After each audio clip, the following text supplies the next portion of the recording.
Hello, Steeler Nation, and welcome to your Steeler Nation podcast, part of the DK Pittsburgh Sports Podcast Network and sponsored by Total Sports Enterprises. I'm your host, G.Stryker, and what did I tell you last week? By picking up that second quarterback coach in David Corley, they were guaranteed to take a quarterback, and look what happened. They didn't have to move up. They didn't have to trade and lose any picks. They stayed pat at 20, and they had the pick of all the quarterbacks in the draft.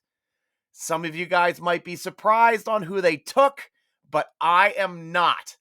They took Kenny Pickett, Pittsburgh's own. I don't think anybody was more excited than his fiancee, Amy, at him being taken by the Pittsburgh Steelers. Obviously, he was quite emotional at the point when he was drafted, and that's always good to see because we know he's a competitor.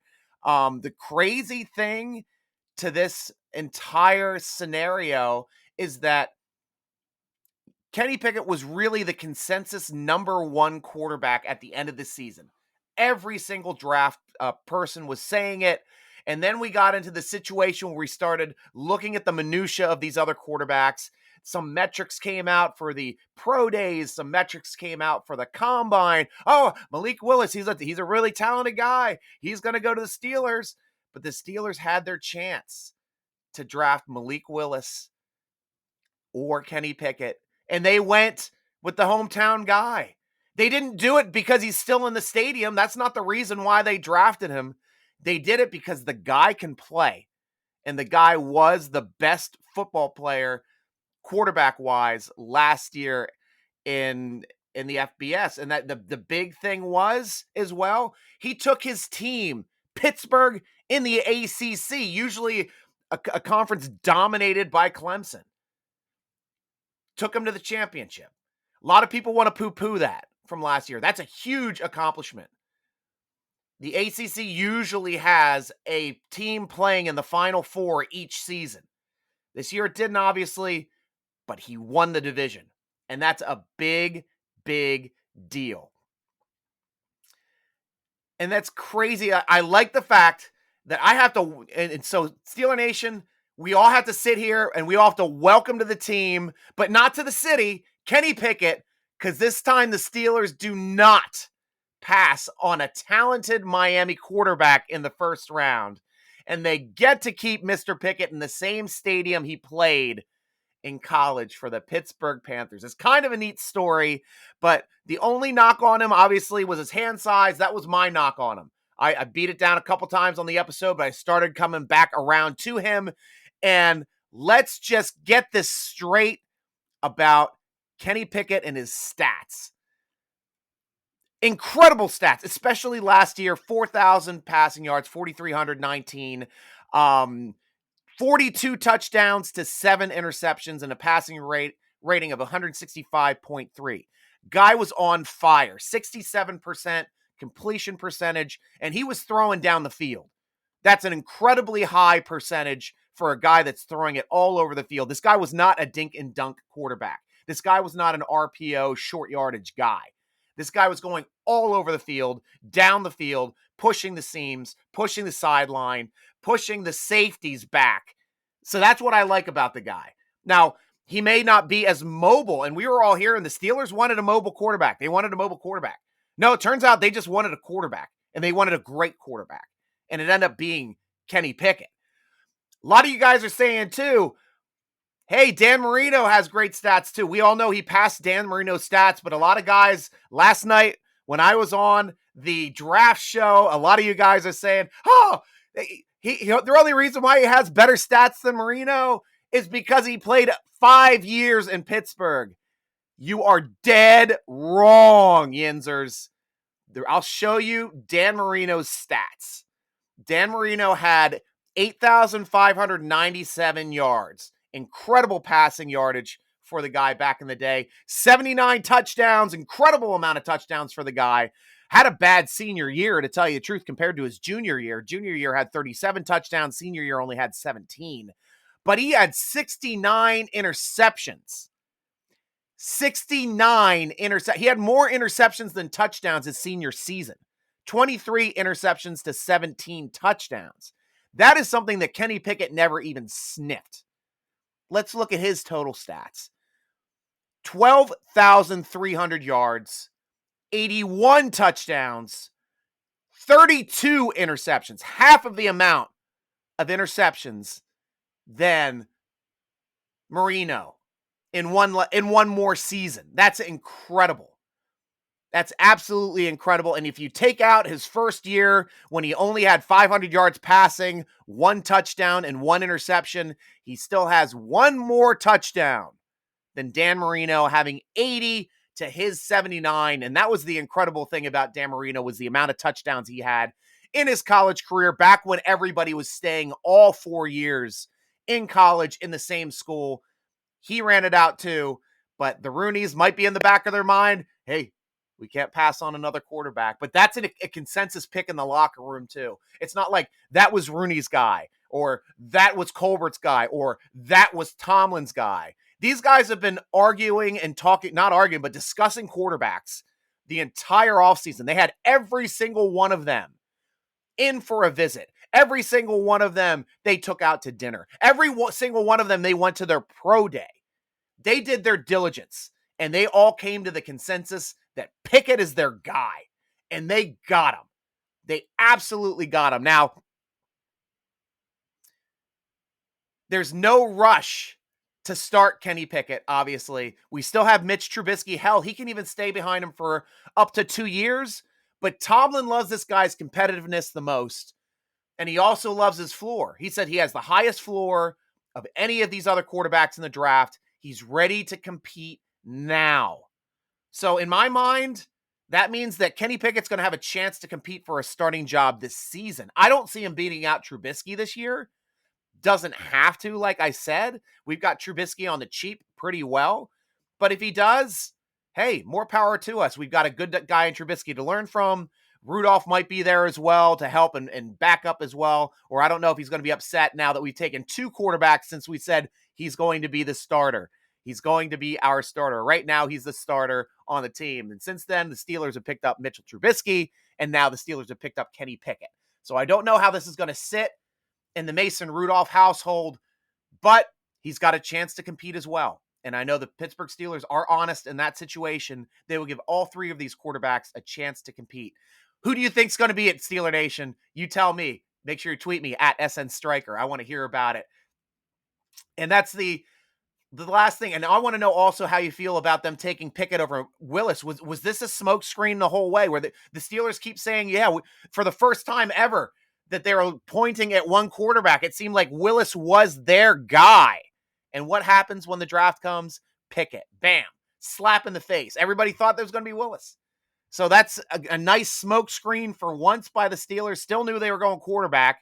But the toughest thing, obviously, was the other players that went, and I'll get to that in 1 second. But at least by drafting Kenny Pickett in the first round, that means he is locked to the Steelers for 5 years. Not 4, 5. The Steelers want to pick up his 5th-year option. They've got him, and he's there. But the way the Steelers have been using that 5th-year option, it's essentially been like, we're going to tag you in this 5th-year option, but we're going to re-sign you to a new contract. Happened with Watt last year. Going to happen to Fitzpatrick this year. Neither of those players played on their 5th-year option. So now we have Kenny Pickett, another guy locked in, and quarterback is the toughest position. Give him a little bit extra time on the roster to develop into the guy that the Pittsburgh Steelers hope he can be, and that is their new franchise quarterback. Obviously, the guy I wanted was Jordan Davis. I thought, looking at the draft, the way it was going to fall, he was locked in to go to the Ravens to be their new Haloti Ngata. Fortunately, the Saints jumped up ahead of them to grab Davis.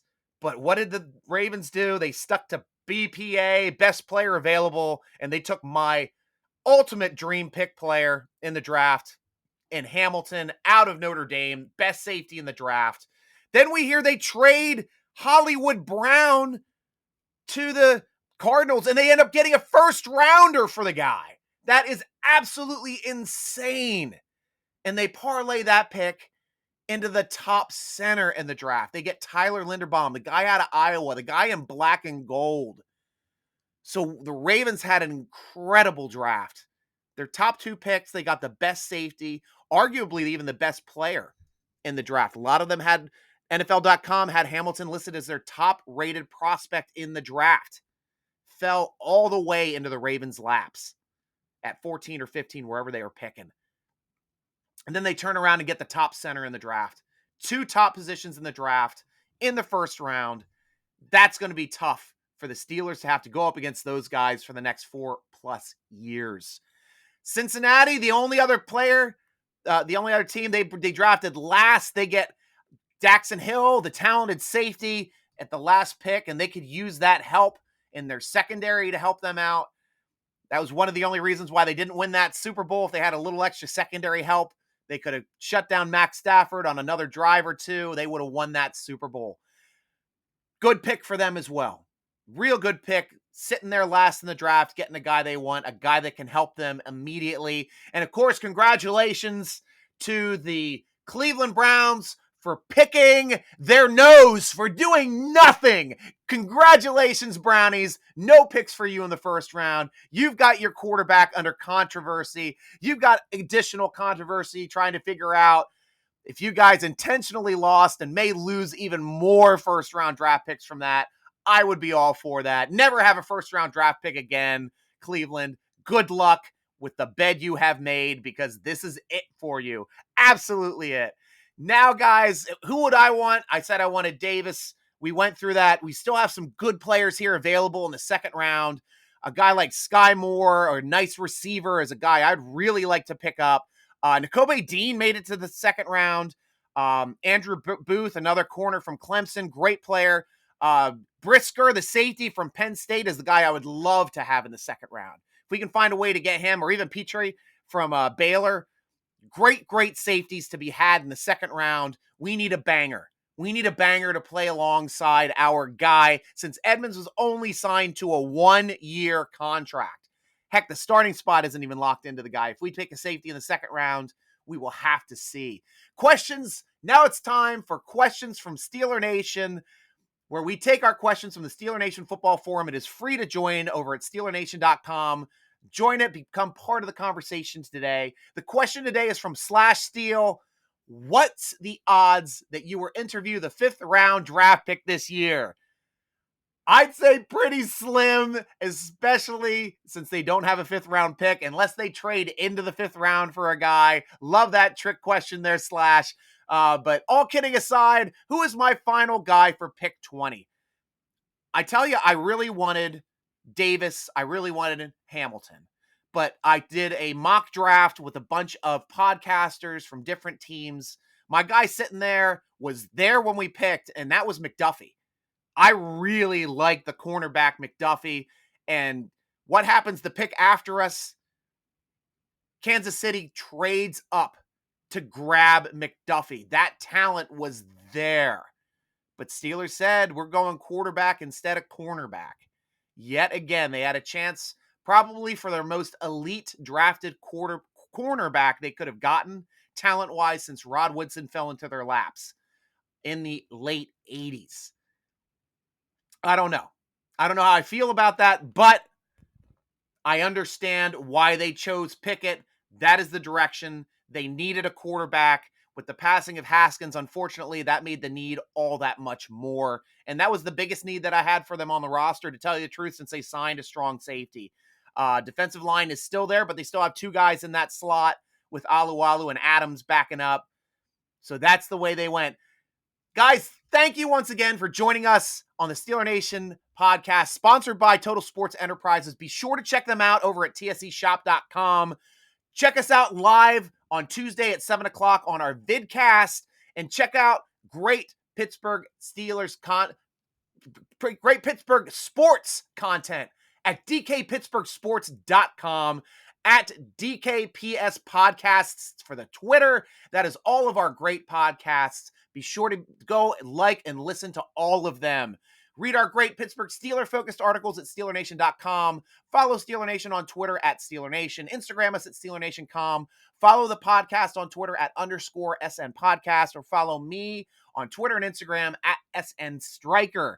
Thank you for joining us for another great Steeler Nation podcast, sponsored by Total Sports Enterprises, part of the great DK Pittsburgh Sports Podcast Network. I am your host, G.Stryker, rooting along with you as always. Go Steelers!